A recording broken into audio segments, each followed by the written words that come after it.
I'm sure this panel discussion will be useful as we have an excellent panel in front of us and a very interactive audience.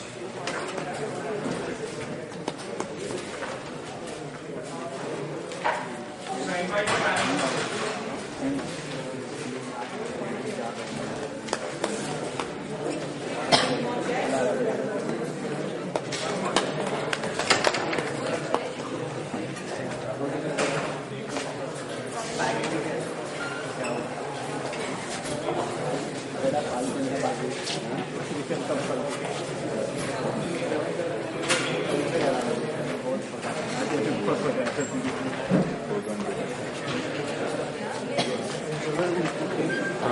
वो बीच में break कर दिए video के अंदर starting का first session देख रहा था फिर इंटेलेक्चुअल प्रॉपर्टी राइट्स का एक रखा फिर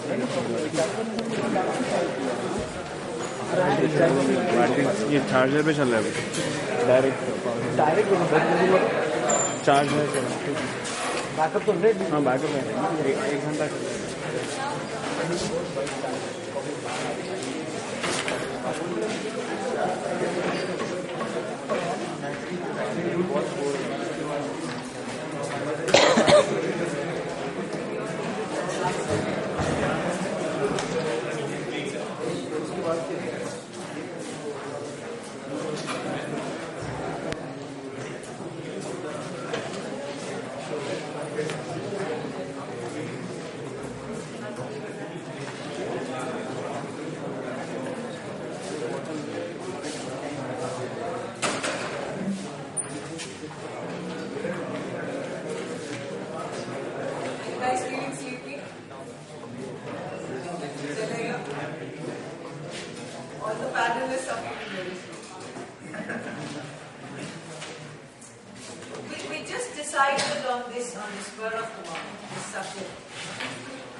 And then the reserve fund, the 1.53 crore, I started using. So, today I sell in almost 4 states. estimates, and I'll be touching 1 million case in the next exercise. Wow. What is your This is around India's 165 million case market. I'll be doing one. What product is what? I make whiskey, I make vodka. Fine, now we have a charged up team. See, absolutely. In other words, what he did was what is called bootstrapping. He didn't raise money from anybody else. He had, through whatever mechanism, he raised money on his own and he used that money to fund the business. Vivek, what happened with you guys? Ma'am, can I just pause that question? The structure of your organization, like what kind of structure do you own now? Is it like the group? Like, do you own the entire? Yeah, I own the entire thing. Because I was not 21 when I started. My mother and my father were directors, and now my father is executive, and I have joined as a director. So solely it's owned by me. It's a family, because we need to have at least 2 directors in a company. One is my mom and one is me. So, can I ask you, what is it called? I mean, the full name. My company? Imperial Distillers. That's it.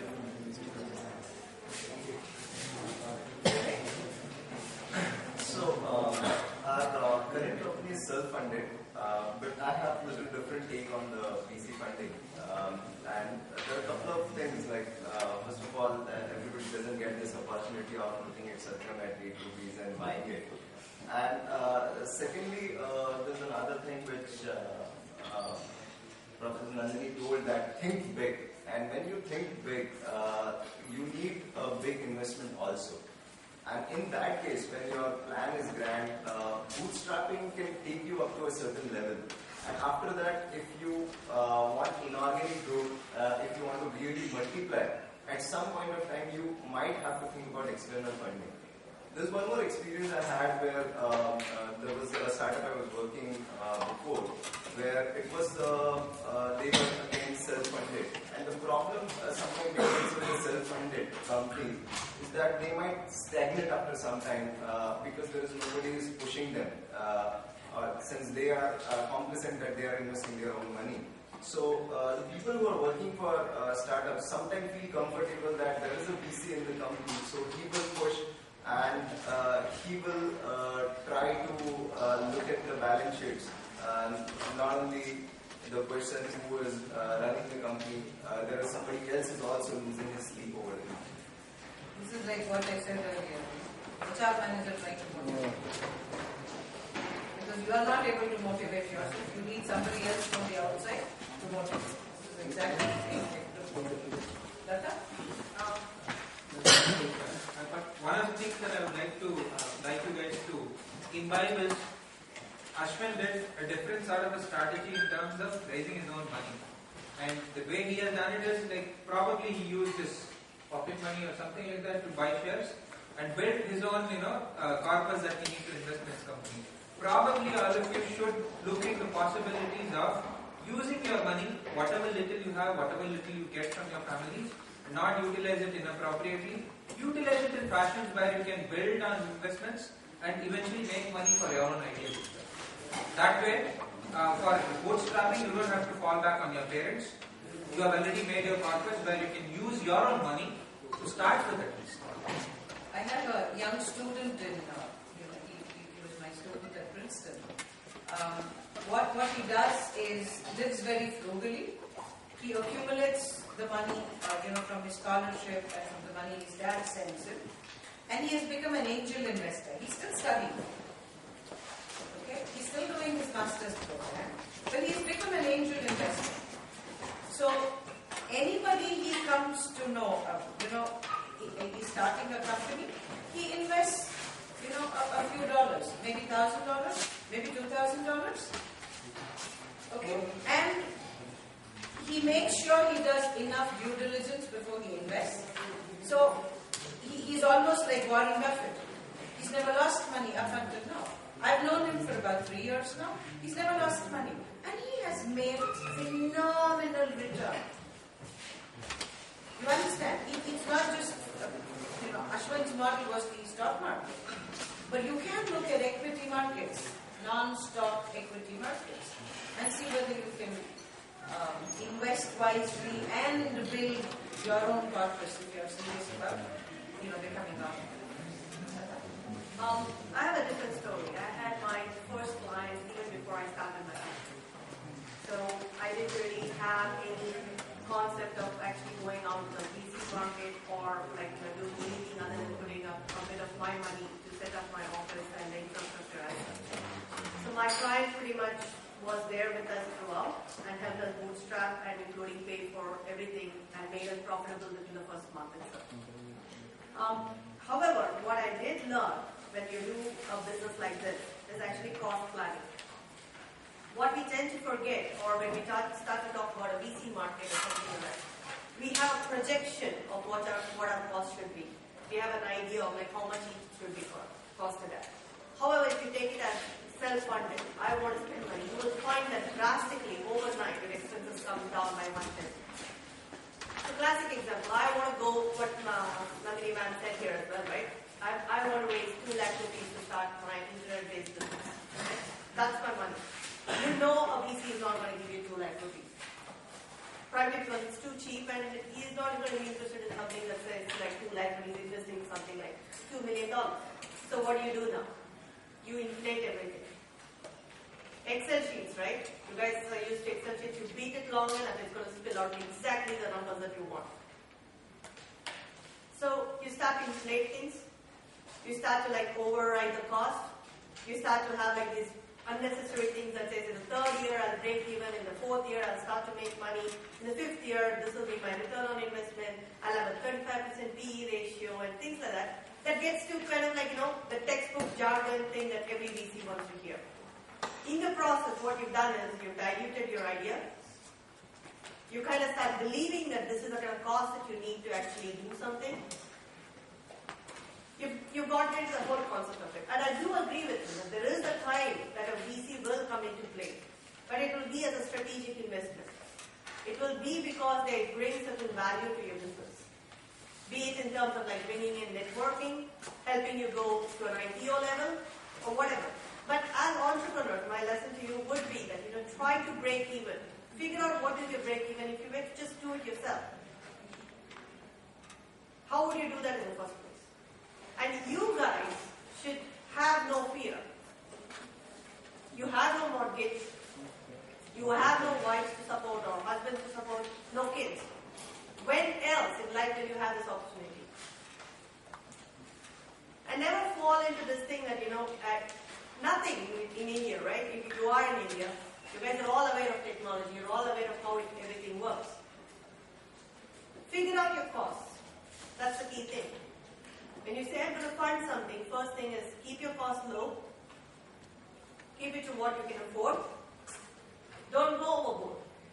Every one of us would like a server farm for every website that we build. But it's not necessary. I was telling some student over here that all you need is a computer in your dormitory, assuming you have 8 hours power supply, you have a website. Shut it off in the night. Who's going to look at it if your audience is not from India? Yeah? So keep your costs low and think about VCs or raising funds. If you don't have belief in your idea, if you're not willing to put the effort in, how can you expect somebody else to? There you go. Yes, it's really cost saving. We were in a meeting in Hyderabad a couple of months ago, and Kishore Biyani was there. You all know Kishore Biyani. So somebody asked, some students like yourself asked him, saying, "Sir, how did you beat recession?" Times were bad, right? Up until, let's say, 3 months ago, 4 months ago. Somebody said, "How did you beat recession? Particularly Big Bazaar. How did you manage?" And he said, "In our company, we are very Indian. We do everything by formulating a mantra. And whatever we do, we follow the mantra. So the moment recession happened, we all sat down together, all teams, and we said, what do we need to do during recession? Cut costs. It's a no-brainer, right? We have to cut costs. No other way of doing it. up with? हम गर्व से कहेंगे कि हम कंजूस हैं.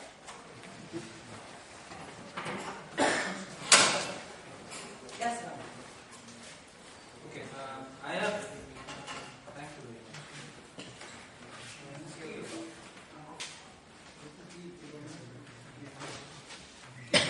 I have a sure. Things that you can do at 10 lakhs. I mean, you can't. This was a lakh. I mean, it was few lakh, right? And you got Satyam shared out for 1.5 Sure, lakh. we'll come to that in a minute. Everybody knew that stock market is not going to go up. Yeah. If it comes to 7,000, there will be a day it go back to 20,000.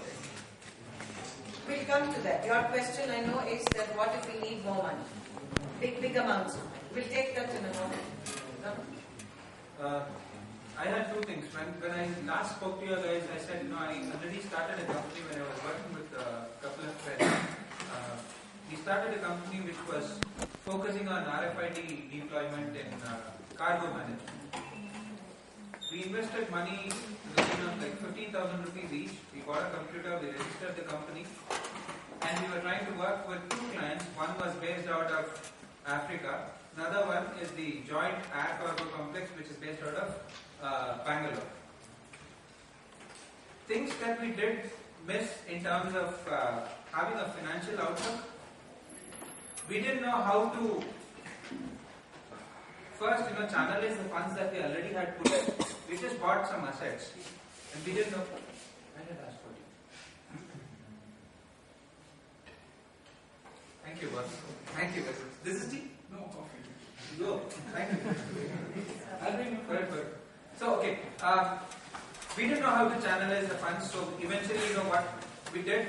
We burnt out all the cash that we had put in terms of buying the computer and the server, whatever needs to be done in terms of registering the company and everything. So we were looking for some more money. Again, we invested another 20,000 each to run the business for some time. All of us were technology guys, so we could do a lot of coding ourselves. But we clearly segregated the tasks as to, I will handle the customer-facing part of it. I will translate any and every customer requirement into business problems, into design requirements and stuff like that. There was a design person who was primarily looking at designing the software. There was a person who was supposed to be writing the code for it. Now, once we started investing, we didn't know how to use that 20,000 additional money that we had put in. So we were trying to find out people who would be hired to do the execution portion of the software. We already had a person who could do it, but since we were all working in a company, we couldn't take the leeway. Thank you very much. We couldn't take the leeway of leaving our jobs and doing things. So one, there was a focus problem. Two, we didn't know how to effectively utilize the money so that we could buy off-the-shelf components and reuse it, reutilize it. The factor that built in was we were investing money more and more, and we got nowhere in terms of either fulfilling the requirements. We were burning out on our cash. We didn't have a clear indication as to how we were spending our money. Now in my case, it's completely different from all three, primarily because we bootstrapped with a little bit of money. We didn't have a financial outlook. We didn't know how to spend money, and eventually we burned out. We could not even look for VC funding, where we had envisioned at some point in time we would have grown a little bit and we need money in terms of deploying people at client locations to do customer fulfillment and everything, right? So one aspect was that we didn't channelize investments even in a small fashion because of defocusing things and a very haywire thought. So the idea fizzled out completely. One of the important facts that we fizzled out, we didn't have a mentor. The idea that I'm currently working on with another person initially started with an outlook of an investment to the tune of 1 crore. Because we were toying out with an idea of selling conversations along with a restaurant. When we got mentored, we figured out that the restaurant was not our core business. We need not even have the restaurant as a business. So our financial requirements came to very, very minimal limits. We still had financial requirements, not that we had to go for a VC, but we still had financial requirements, but considerable drop because there was a focus. The mentor told us that this is your core area, so the kind of investment that you require for this business is only this much. And the only investment that we required was to promote what we were doing, because our idea in itself was an intangible entity. When you clearly have an idea about what you are doing, you know how exactly is required in terms of either creating the service, communicating the service, or delivering the service. Right?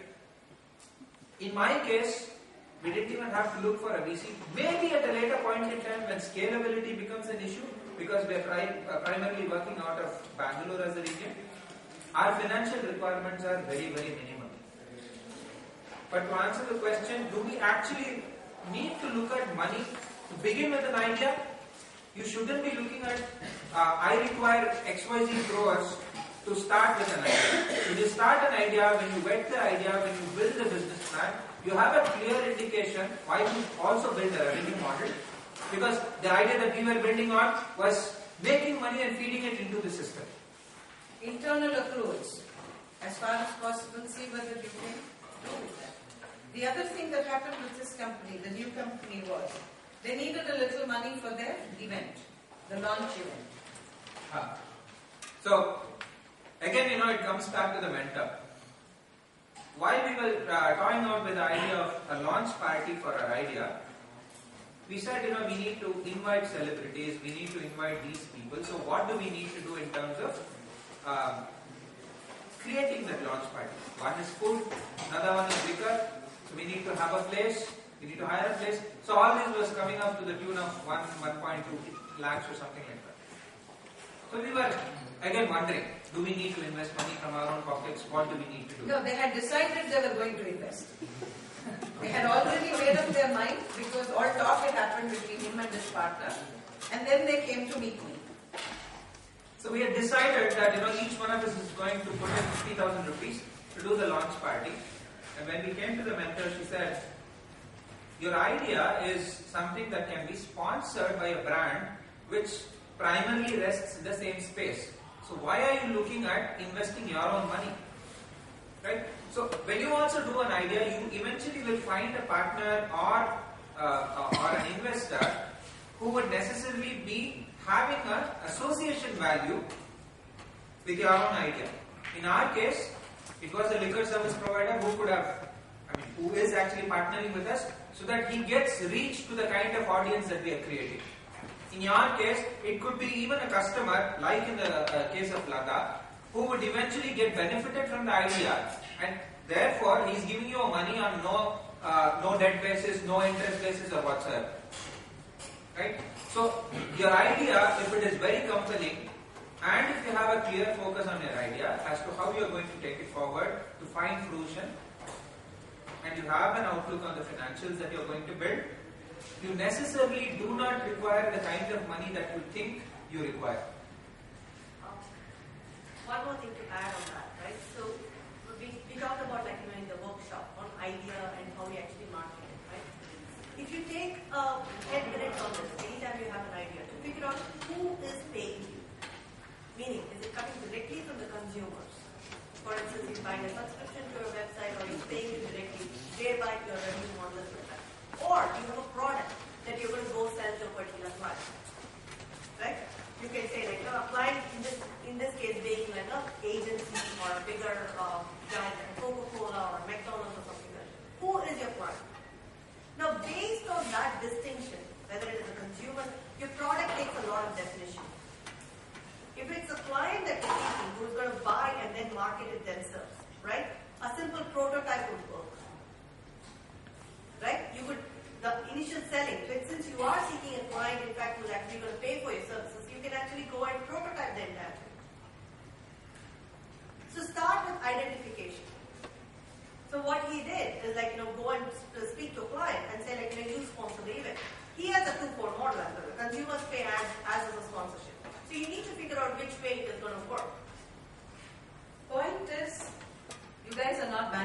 student, so maybe this will sound strange to you. In management, everything is dynamic. Just because it worked for him, it need not necessarily work for you. Don't try and migrate it in toto, copy it from somebody else. Try and come up with your own solution, what works best for you. Yeah?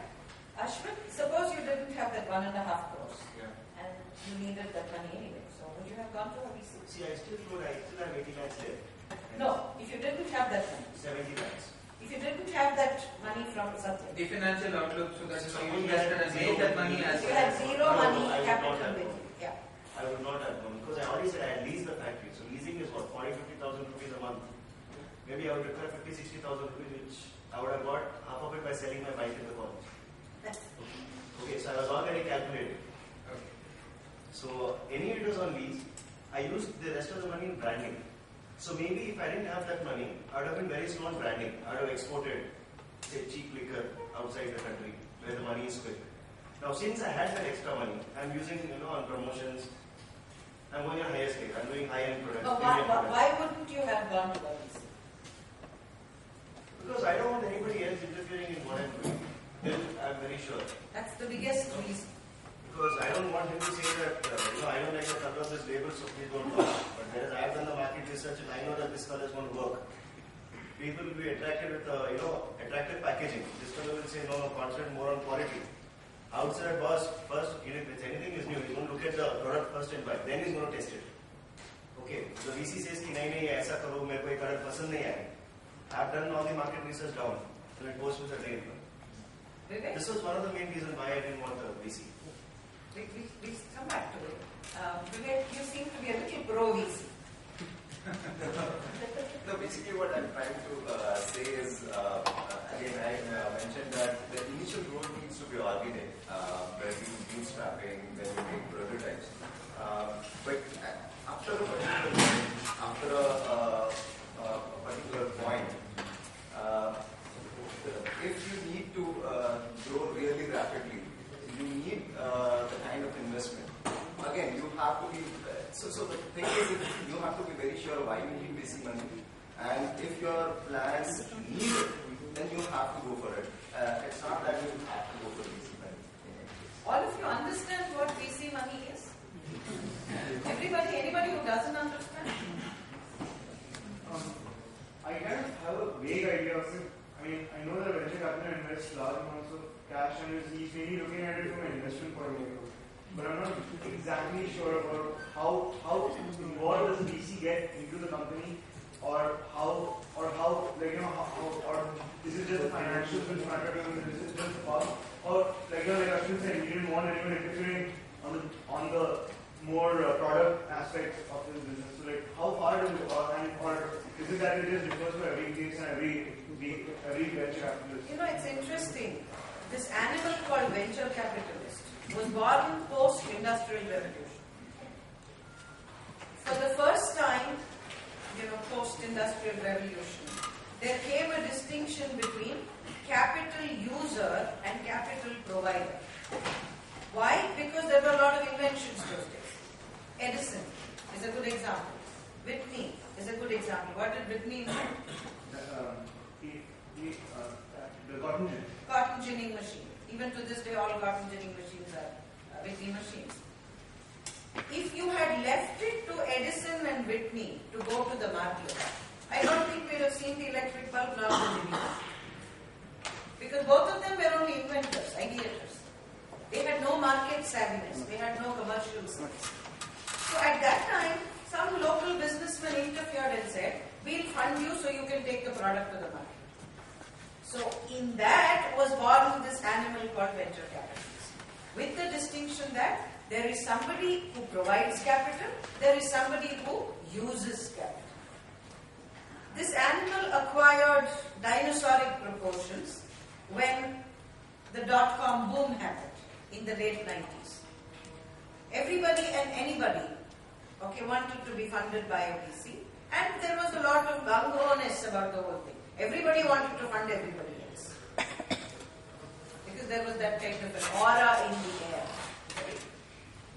So not much due diligence happened. a lot of people took a lot of money from the VCs and went to Hawaii on a holiday, and the VCs never saw the money back. Right? Then the dot-com bust happened. When the bust happened, the VC animal crawled under the carpet and said, no, we are badly wounded, we need to recover from all these wounds. So they were busy licking their wounds. It's only in the last 2 to 3 years you've seen them resurfacing again.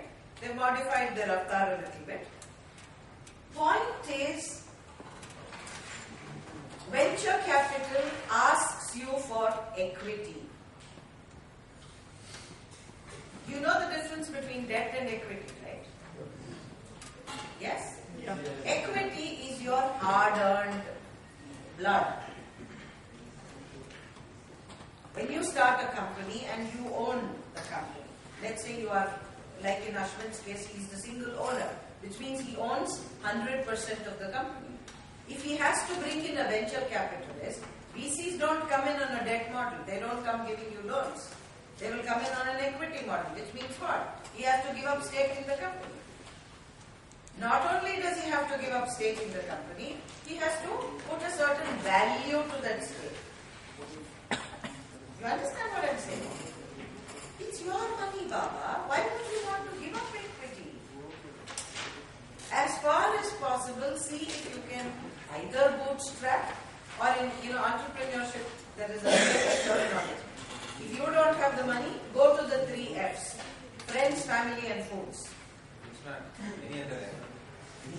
If you go to any of these 3 people and see if you can raise money. If you can't raise money through that source, go to a bank and raise money. If you can't do bank also, then maybe you have to worry about venture capitalists. Point Ashwin said, I don't want him looking over my shoulder all the time. I know many entrepreneurs who grumble that instead of running the company, they're only churning out Excel sheets for the venture capitalists. It's not really the best. But then to like what Vivek said, that okay, bootstrapping can only give you so far, and bank loans also, bank loans do help, but then banks are also banks. I mean, at one point of time, they are also themselves interfering, they interfere as well as VC.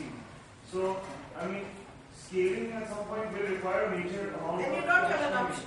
It's like a bad marriage, you don't have an option. Yeah, or you have to go for it. I'll give an example also of like how VC money can spoil the entire idea also. So there is this something known as out-of-home media. So if you see every cafe coffee day, they have LCD screens where they are supposed to advertise. So all these OH media were very well funded by VCs. They got crores of money. And so they had very grand plans and they acquired a lot of assets. They acquired a lot of TVs that put in all these coffee days, railway stations. But their revenue model was not ready. They haven't gone to advertisers enough that will we be getting enough advertisement to fuel all these things. And right now they are in pretty bad shape.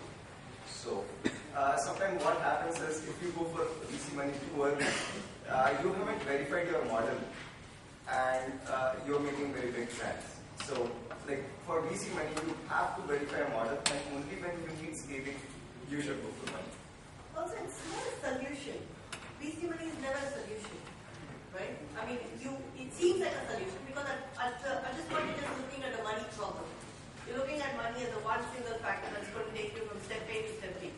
But that's never the case, right? That's never the case when you go into VC money. First thing, right? You're actually held to everything that you put in paper, right? Which you guys also know that it's all contrived. Because you don't know, you've not tested the concept. How can you actually stand by anything? Right? If I can answer your question in very simple terms, when it comes to the question of scalability, the scalability factor comes in when you know that the market is growing phenomenally well. When the market is growing phenomenally well for a consumable or any particular idea, VCs generally know that you have the market power as the idea owner, right? So the amount of equity probably that that she was talking about in terms of your sweat and blood, you can negotiate and put a value to it, and it can be a very small amount of equity that you can share from the company. You don't have to give the major stake in the company, right? And that stupid valuation. Also, I think fundamentally, you get VC in your company only when you are investment ready. When are you investment ready? When you are a robust company. There is a saying that banks give you money if you can prove to them that you don't need it. VCs are also like that. If you try getting a VC when you are still wobbly, when you are still shaky, it's the worst thing that can happen to you. There is a theory, Vivek touched upon it briefly. He said, it's good to have a VC because they can be good mentors. They can open certain doors. It's a bad idea to have a VC as a mentor. For the simple reason that he already has money at stake. So as an entrepreneur, you're always suspecting that the advice he's giving you may be with a vested interest. Never good to have a mentor who's an investor.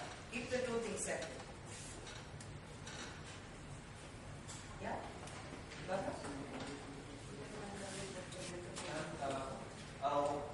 the bad. Are all the VCs bad? 99.9999% of them.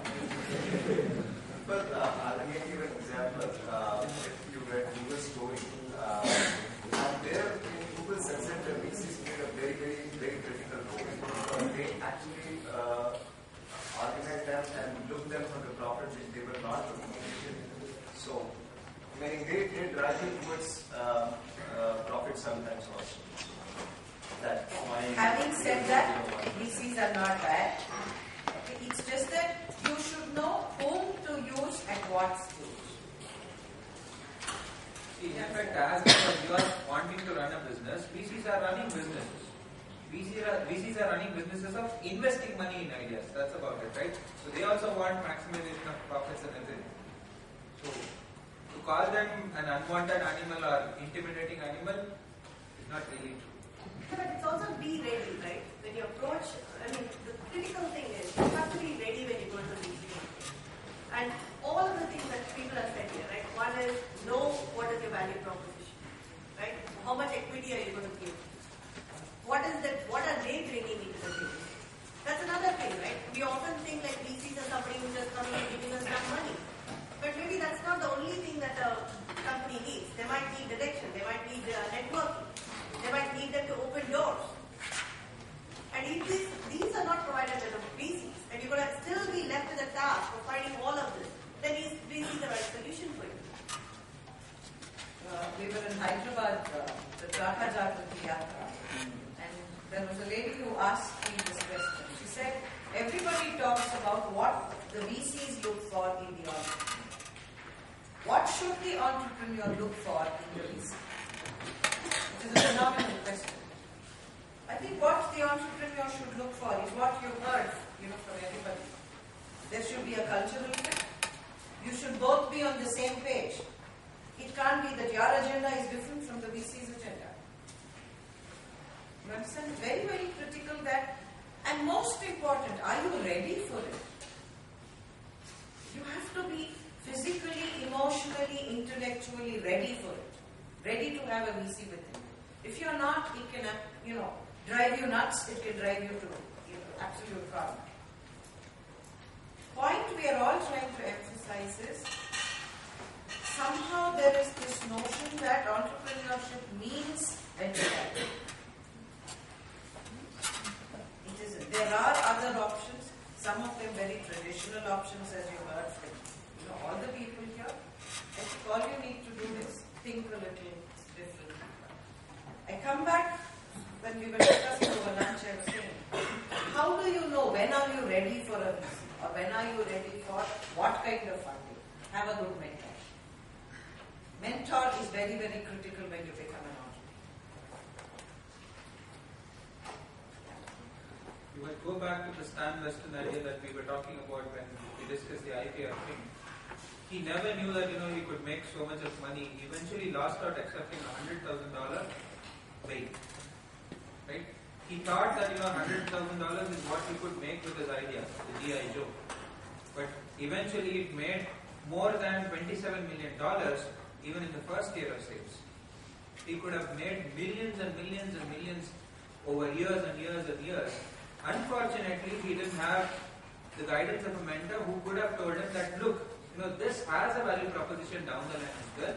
So you better take the $50,000 and the 1% royalty that you would eventually get when the sales crosses $7 million. So it's as much as critical that you look for all the qualities in a VC. Probably there is a precursor to Marwadis and pawnbrokers who are existing from time and age. They have been investing in small proportions in businesses, right?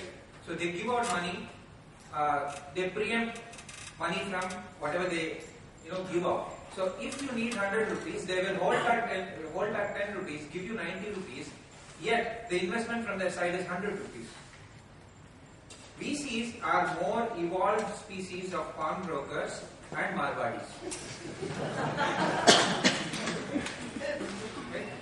So you need to look for qualities in VCs which is not typically a Marwadi, which is not typically a pawnbroker, so that it gives you all the leeway, so that you don't undergo the heartburn that Ashwin was mentioning in terms of a person always overlooking and telling you that this is how you should be running a business, so that you make maximum profits of the money that I have invested in the company. 2-3 things you should also know. VC will come in on certain conditions. The ticket size has to be large. VCs will never fund anything less than $50 million. Very rarely they will come in on smaller tickets. Okay. 2, they will always ask for an exit. 3 years, maximum 5 years. They will say we need minimum 35% return per annum. Exit should be within 3 years. Very rarely VCs want to stay on till the 5th year. Do you guys understand what an exit is? Yeah. They want somebody to buy them out, or IPO, or the entrepreneur to buy them out. So, let me complete. I'll come back. Okay. So, they have a predetermined exit route, 3 years. Very rarely they will say they want to stay on till 5 years. They will say they want to stay on till 5 years if you are doing phenomenally. So their valuation increases, right? In which case, you will want to kick them out anyway. Why would you want to share your profits with them? So any which way you look at it, 3 years is the max you have to reach. Okay? And rarely do VCs bring mentorship with them. Rarely. Very few of them take the trouble of being mentors. Most of them like to be investors. The new age VCs, many of them, I have met quite a few very evolved ones who do want to be mentors, who do want to handhold the company, handhold the entrepreneur into building a successful business. But that's the 0.00001%. yeah, there was a question there. Ma'am, we all talk about the successful ventures, but I've heard that only 10% of the entrepreneurs they succeed in their first attempt. So would it not be good to actually do a project with the help of the venture capitalists, thinking the other side of the coin? If the product does not succeed or something, we do think of the successful things. But why do you want the VC? Why not just a mentor? For funding. For funding. Well, what makes you think 90% mortality is because of absence of capital? It's not. No. I mean to say we start some product, I launch a product, and I cannot arrange for all the money by myself, and so I take loans from bank, and if the product does not succeed, I have to pay them back. So you're saying that you will start the idea with the notion that you may not succeed, and eventually therefore you will have to pay the idea. So it's better to take money from VC and fail. Is that what you're trying to say? So that's because that's the reason of this doing is asking that question.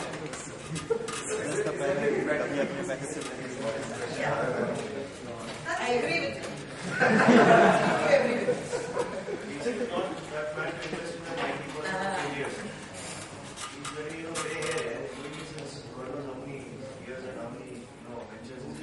And they know to take their pound of flesh. Also explore opportunities, right? We all seem to think that the only thing that the VCs provide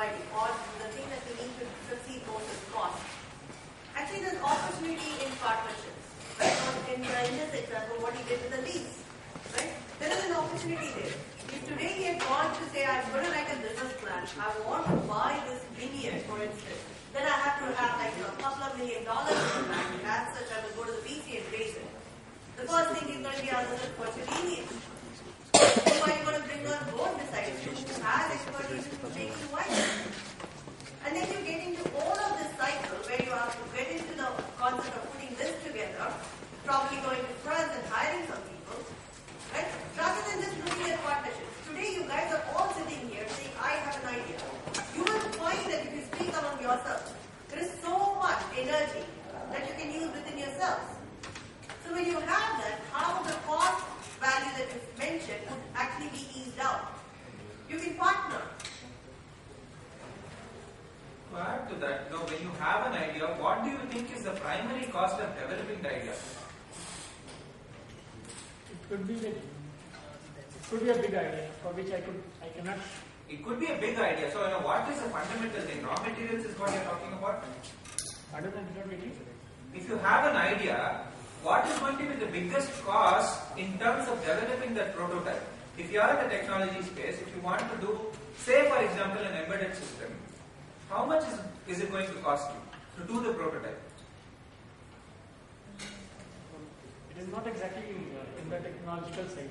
Whatever space it. Tell me your idea. Tell us your idea. If I want to start an industry of my own, I need a big land, and then I have to build the infrastructure over there. What are you going to do there? When I was there, I said, you want to make an industrial estate or you want to put up a brewery? Yeah, it's like a farmhouse. Okay, even without knowing your idea, let me tell you something. If your idea is very compelling, the VC would any which way spend the money. Whether you fail or you become successful is a function of your passion, your commitment to the idea. As simple as that. Does that answer your question? See, up until 2-3 years ago, VCs only looked at the technology space. They never looked at brick and mortar. It's only last 2-3 years that you are seeing some investment happening in the brick and mortar space as well. Okay. Otherwise, typically brick and mortar space was always there. Always money raised from bank, offering infrastructure as collateral. How is going public compared to entrepreneurs? You understand what is going on? You tell me what is going on. Like, I have suppose I take some part of my share in the company and I sell it in the market. Okay, so I sell some percent of the share in the market. Now that percent of share say I have 40%, I own 60%, so I am the chairman. 40% of 80% बांट रहे सबको. Who has ultimate power? I'll have no. I'm getting same money as the VC, and I don't have a person complaining also. Until then you pay them equal dividend and you will do. No, the thing is, under the rules of the stock market now, you should comply with certain conditions before you are IPO. There is a health code given by Reserve Bank of India, in which you have to comply to that. SEBI has outlined very stringent rules now, and you should have a number of years healthy balance sheet. You should have a certain level of turnover. Easy will invest if you only have a robust future and all. No, see, that's a distinct, that's a difference, right? When you have to go to an IPO, you have to be attaining certain amount of revenue. You have to be a profitable company. You should have 5-3 years of balance sheet before you can actually IPO in the stock market, right? And it's actually like a public issue, right? It is nothing to do with something that you control. You say like I want to do a public issue about 40. Now, as a startup, nobody will go to a public issue because nobody's going to buy a public limited company. No, and you can't. You can't buy it, allow you to do this, right? First of all, it's not in the law. It's not permissible, right? So then your option is very limited to a VC. So VC investment in that sense, if you look at it, has nothing to do with the health of the company. It is based on what the health of the company is going to be. It's a projection-based investment. IPO is based on your past record, extrapolated to the future. Venture funding or any equity funding of this kind is completely future projections. Alternatively, what you can do is, like I said, the rest of the money is left. What I'm doing now is I'm buying a listed company for 65 lakhs, already listed. I'm applying for a change of business. In that, I need only 1 year of health code. And then directly I'm doing IPO. in my case, I don't require a VC at all. You understood? Happy situation, he is in. Seriously. If there are no questions, we wind up. Thank you all very much. Estimate at the time at which you are going to break even, or even if on I will take it off. estimate, I will drop it. Yeah, take it off. Yeah. Okay. Thank you. Thank you so much.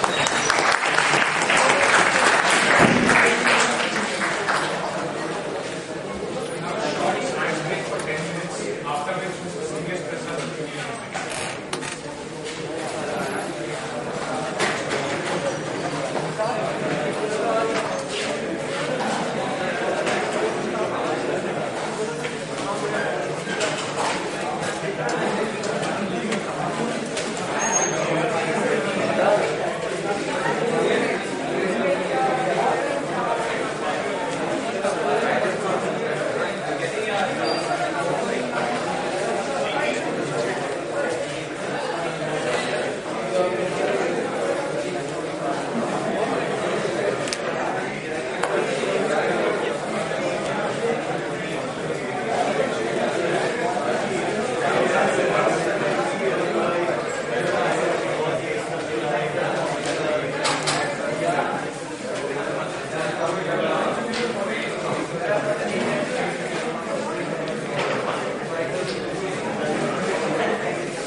उधर बंद कौन करेगा इससे